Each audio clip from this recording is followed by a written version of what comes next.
the high ground with the circle in their favor. They just need to be mindful about reciprocity moving around this dropship because they're right under them. Oh, he's getting, oh no! Zaz, he doesn't even know where the shots are coming from. And Kashira connects, beautifully done. But Smithy J had to get pushed back from that. That was TSM on the push. Abraleli is gonna make Post still something for that. Kashira looking for the shot.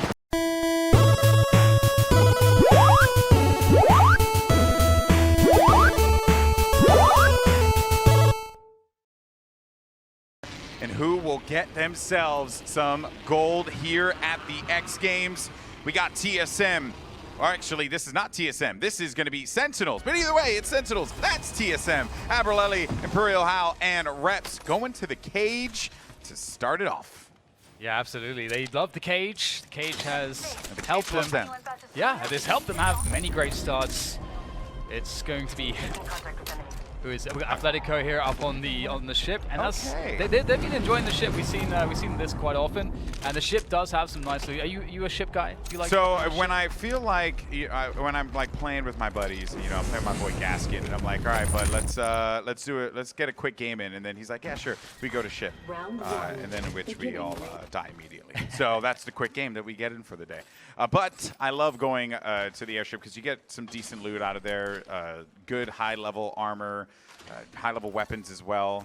It's a good spot to go. Are you a ship guy? You a ship guy? Prefer? Yeah, sometimes. I think it's one of those interesting ones too because afterwards you can kind of vary exactly where you end up after that very quick looting phase at the ship. True. And especially here because we're seeing everybody play so consistently with where they're dropping and so on. It's quite an interesting prospect actually to want to go for that. It feels like inherently scary to me. So it's interesting that they like that one. And Help, by the way, came across Disruptor and a Precision Choke, by the way. So if they're running a triple take or a Peacekeeper, the precision choke, apologies, say that 5 times fast, will work out well for them. And then the Disruptor round's a new addition for the Alternator, which Davza has in his possession right now. Tears through the shields. We're going to have a battle going on over here by the River Center. Dizzy, who fell out early in that last game. More connection from downtown. This is Atletico, who dropped on top of them here. Ace, he's going to be dangerously low, ends up getting dropped by Leon, who goes in for the cleanup. So that was the airship, which you see right at the River Center, and they land on top of NRG. Certainly something that you do not think is going to happen in Apex, but you never know what you're going to get with those airships and where they're going to go. Dizzy dancing around the side alongside with more. This could be a clear for the OCE team and devastating for them in Game 8 because Game 7 did not fare off well. This is a squad that is sitting as far low as you could possibly get in the leaderboard right now. They're currently in 19th place, Space Station, the only team right below them. Not the start for Atletico that they wanted with that great airship drop. And we were talking about it. That's the exact problem with it because it's so scary to go on that ship. You don't know exactly like the path that it will take every single game. You don't have that inherent consistency. But speaking of which, you know, I would imagine Atletico would have studied the VODs from yesterday in which they could see, if they looked at all the VODs, exactly where everybody likes to drop. And so you can draw that mental map as to what you're going to be getting yourselves into. And looks like they bit off more than they could chew in that instance. NRG, though, did lose Ace. They might actually be able to get a res as it's so early. It should be a possibility. We'll find that out later on. But over to the runoff with Tempo. And Tempo Storm have been having a good fortune. We didn't see too much from them yesterday. We saw lots from yesterday, but not in the previous match. Yes. And so hoping that Monsoon with that gold on, with that longbow already, it feels like I don't know. I feel like, is he assembling the longbow from other guns or something? Because he seems to be getting it very consistently, very quickly. Yeah, that's a very... That's actually a possibility there, right? And they like utilizing that weapon. Also CLG now. This is also a team that has not been having the best of events in Minneapolis. 17 points, currently in 16th place in the overall standings. Only with 12 eliminations. Contrast that to TSM's 38 eliminations. Also, think about it like this. CLG has 12 eliminations. Sentinels were able to get 14 in the last game alone, which Sentinels known as a very frag-heavy game. That's where they made their name in the qualifiers for North America, which there you see Sentinels, your Game 7 winners. This has been a slow start for the Sentinels, but they always go to this spot, and then they'll make their way over to Skulltown, which could lead to a run-in with Rogue or Gen G if they're around there. Oh, no Coco Pass is going to go down. T1 having a field day there. Oh, man. Yeah, they're looking strong. CLG's been having a rough day, man. It's Yeah. unfortunate, too. I know that they have a lot, and you know what? Their supporters are always going to be there for them, always supporting them, but it's, I know that they wanted to come out with bigger performances, bigger wins here today. Yeah, especially if you come off of day one not being very satisfied. You know, you're going to be stoked, confident going to day two, and to have a bad start on day two as well, definitely not fun to be on the receiving end of that. So Rogue changed their spot from yesterday. Rogue went Skulltown pretty exclusively yesterday. Now they're going bunker. Or at least around that area. That changes things up a little bit. That is a bit more central. That could be one of the motivations. Perhaps they noticed that nobody was really dropping in that area when they were watching the VODs. And they're thinking, okay, this is very central. This will allow for better rotations, but have Space Station on cam here. There's Slick trying to snipe people down with that scout. Ever reliable scout. Space Station currently sitting 20th place with only 12 points.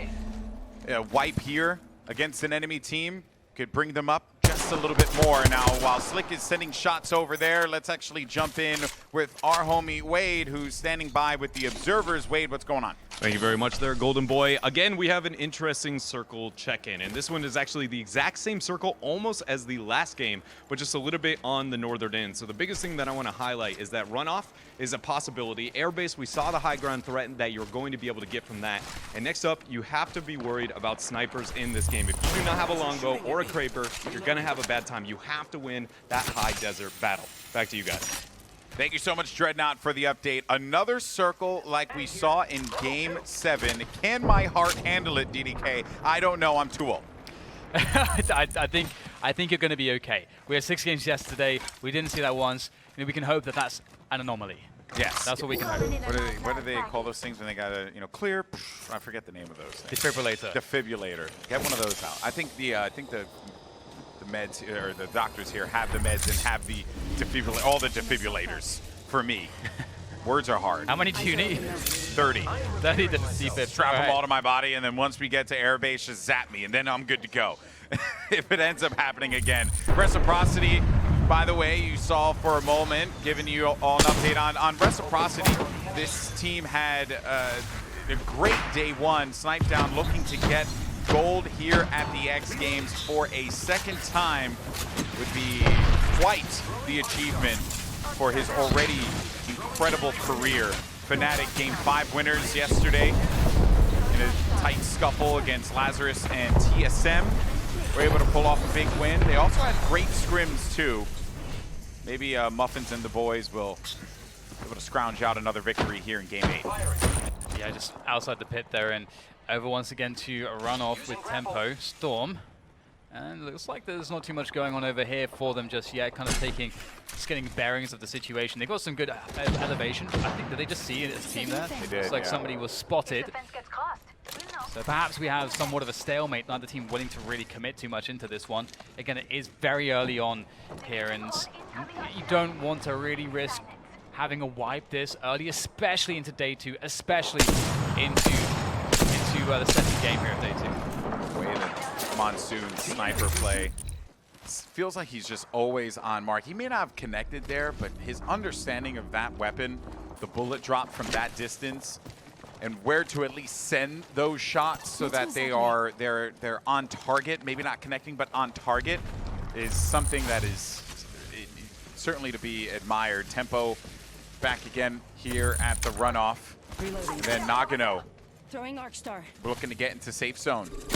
Oh no, running into some players here. Dapsa though does have eyes on him with that 10-time scope. Maybe gets a connection. He sees the meters, he knows where he has to place those shots, but he doesn't nail them enough though to put that player right behind that wall there and give his teammates enough time to get out of there. Yeah, some suppressing fire indeed at the very least, but would have wanted at least one of those connections for some additional time for that player to just pop some sustain and give you more space to move. But seems like it may have done the job here, as we'll see them make their way out. And looks like Nagano will be safe for the time being. And we saw players around the pit position previously. T1 have now made their way towards the pit, and they're looking like pretty good for gear. Looks like they've taken some shots themselves, so they're just gearing back up, popping that sustain. and making sure they're in a place to get a move on, because we are moving into the next round fairly shortly here, so they also will need to get some rotations in. Reciprocity just got into a fight there a second ago. That was against Nagano 1998.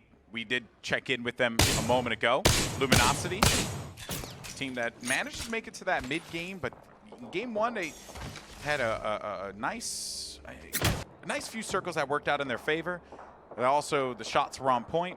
This time around, at least since game one, it's really just been hit or miss for them. But Reciprocity just getting the kill on Nagano 1998. Maybe looking for some more here potentially. They have a bunch of angles, a lot of heavy hitting weapons.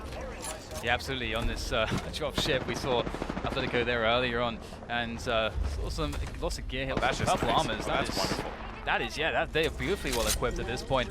But what they don't have is they don't have position. They have to rotate through, and you can see they've already been spotted up here, and they're going to have to make their way down to the low ground. And if you look at the mini-map, they're going to be in really exposed positioning as they have to make their way across. So they'll have to figure out how to do it.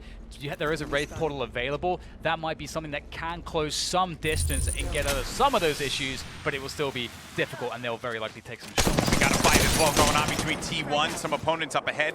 You hear the armor crack there, the shields goodbye. T1, they smell it. They know they have an opportunity to go in for the fight with the R99. Lots of shots being sent over right to Moport. Slick, goodbye. That is the run there. Once again for Space Station, caught in that canyon and not able to get out because the ring was right behind him. So it was either take damage and go back out through there and not really find much success, or go toe-to-toe against T1, who have had a great game thus far. But T1 now are going to be tucked inside of here.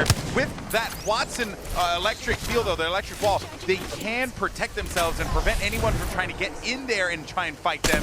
Also, portals out. That will give them movement opportunities if they need it, but I don't think they're going to use it there. Just as where you see that portal's located, not going to get much out of that. Yeah, they have real problems here. They're going to have a taste of their own medicine there as the team closes in. There's only two ways out there. Both awful choke points to deal with. T1 absolutely in some trouble. Let's see if they can make their way out in a bit, but following Gen.G now, who have been having some good... I mean, they didn't start the best yesterday, but they started to play a little bit better as time went on, and you can see they're fairly well equipped here. A bit far away from that pit position, which we were just checking out, and again, they're on the perimeter here. We haven't seen much of TSM, but I bet they're dead center of that circle. Would not be shocked if that was the case there, my friend.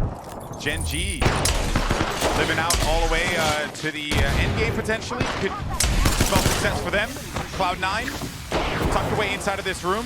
Similar territory from what they had last time. Peacekeeper connecting from a distance. That mid-range with the Peacekeeper.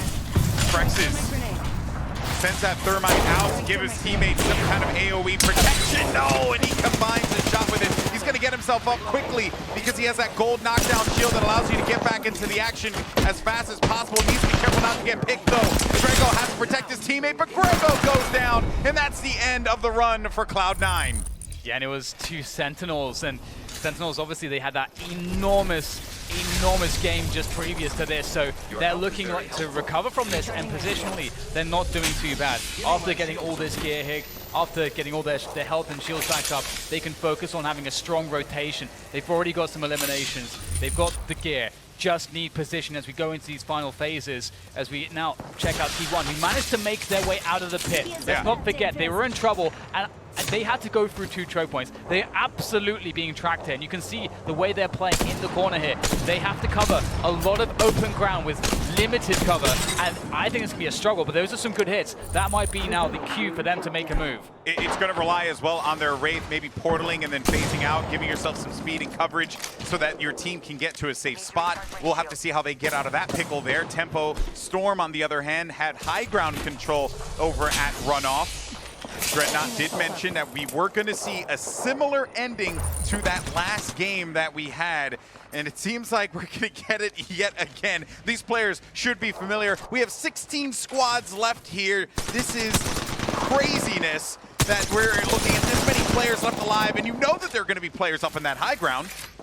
Yeah, and this is a problem. Sentinels, they were trying to get up to that high ground. You saw that they had to abandon the attempt to run up the zip line because Zoms and Retzi took enormous damage. It was a good exchange, though. Xenox was able to get a lot of damage to kind of buy his teammates some time, but they can't get that high ground. And we saw previously how beneficial that high ground was. You want that position, and being stuck on the low ground carries enormous risk.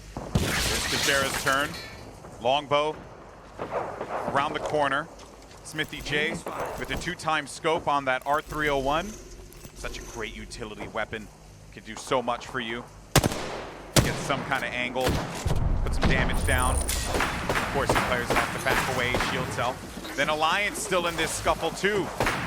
Up on top here of this structure. Help went in for the fight, but Alliance still is going to be in this. And I saw Wives, excuse me, was eliminated earlier, but it seems like they brought him back, which would also explain the level 1 armor that he has. Yeah. They also have a Mastiff, which is going to be fun to see back in the... Yeah, good luck getting on that ramp against a Mastiff. Yep.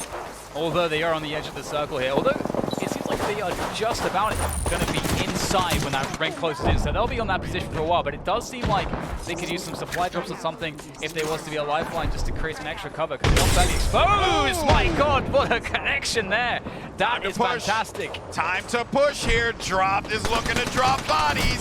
And they have angles right above them, but a player's gonna creep up from the left side. Oh no, and Sweet Dreams has to run for his life, or else that would have been the end of the game for Rogue. What a play there, that player sweeping around the side, the Wraith catching him completely off guard.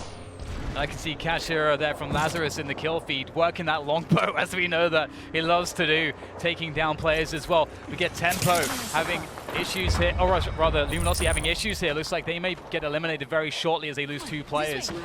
And time to bust out the defibrillator, my friend, because it's happening again. We're going up. It's going to be all high ground. That is the difference maker in this game. If you own it, you might as well call it a day. But and this is the big one. It happened last time. Liquid had high ground, and then it ended up being Sentinels that wrestled it away from them, and they picked up the win because of it.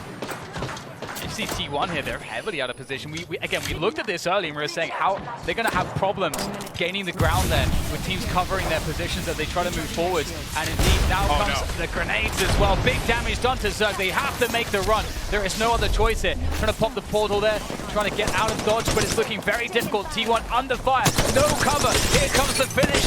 Here comes the defense. Can they make it work? T1 Kurt's trying to do everything he can, but it's not enough. The Wraith managed to get out of there. Zerg, you can see he's still up. Can he make it happen though? There are still 10 squads remaining. Gets right inside of this small room. Him, a beacon, and a Mozambique. You know you ain't gonna pick that up, but I think the context there is funny in itself. 10 squads remaining, 25 players left in this fight. What a rough engagement for T1. In that corner, shot on Wipes there. Abrolelli, what a wingman from that player. Again, continuing to connect for 43 damage, cracking the shields. And a Mastiff for his trouble. That could be nice for TSM. Liquid back in familiar territory with the high ground like we saw in Game 7. Absolutely, they are loving that high ground. They worked it so well previously. They find themselves in the same position, ready for the success there with that high ground. And everyone's pretty low there. Flank is in good shape, dropping down, and this is an issue. Got sniped down a Resi from Reciprocity here, causing problems as Liquid now struggle. They had no idea what they were moving into, and that is something that they're going to have to regret. Reciprocity need to make a decision here. They have to start moving. They have that ring right in front of them. And okay, so you got sniped down in the room. So this is what I was saying, right? It's time to make some choices. Gear up. Just get yourself set for this next movement because you got to rotate into this safe zone, and you are in the lowest possible position. Snipe down, as great of a sniper as he is, I don't know if he's going to be able to pull off the angles to tear faces away with that longbow. And these players on top of him, they're going to be the problem. TSM, though, are in a great spot. Yeah, they are. They really are. And especially with having like Abrolelli with that Mastiff, using that grapple, he can get really close in your face and just hit you straight from above with that Mastiff. It's going to be enormously damaging. It'll be a great way for them to engage. TSM be working their way forwards gradually. But we've got Lazarus now trying to gain some, or rather keep their position. They have some decent high ground here. This is their game to win, by the way, DDK, with the high ground, with the circle in their favor. They just need to be mindful about Reciprocity moving around this dropship because they're right under them. Oh, he's gonna, oh no! Zomsy doesn't even know where the shots are coming from. And Kashira connects, beautifully done, but Smithy J had to get pushed back from that. That was TSM on the push. Abraleli is going to make Hook still suffer for that. Kashira looking for the shot, but it's going to slip away from Lazarus yet again. They had the prime positioning, but TSM simply had their number, and I think Kashira might actually run into a snipe down in Reciprocity unless they were already wiped away in this game. Oh, that's such a heartbreaker for Lazarus again. And here you can see just how powerful Abraleli is. Out comes the Mastiff! There's no way you're going to be able to deal with that one. 133 damage, one shot, no chance. Absolutely shut out. Abraleli will push forwards again with the rest of his team as they battle, as they vie for position here. And it doesn't seem like there's really much left for them to do here. The ball is well and truly in their court. He's going in! He's going in for it with the Mastiff! What a madman! Kick the door down, live your best life, and just clear them out with the Mastiff. They're tucked inside of that room and they can't go anywhere. But Snipe Down trying to watch the angle here at the doorway. DDK needs to heal up. It's just him and 0-0 going up against 3 members of TSM. The buckshot, 73 buckshots remain for the Mastiff, but 1 for every player. And it's going to be difficult to bust through here, but you can see they're working their way through methodically, taking down these electric fences. The defense comes in with the ordinance, but TSM, they don't look like they will be denied for too much longer. The Grim Reaper's coming for you, and there it is, the Mastiff around the corner, looking to finish it off. The humanity of the situation, they wanted to go for it. They could have waited it out, but TSM, they have no mercy. And they are your first team to win 2 games here at the X Games. The Mastiff play, they had no ordinance to be able to push that fight in. So credit to Reciprocity for finding them out, throwing the thermite nades, giving them no room to work around with. But if you're Reciprocity, you have to be so happy about the fact that you just picked up another top 3 finish, and then TSM getting the win yet again. This time around, they did it with all 3 members still up in the game. Madness. That was game number 8 here. Welcome everyone to the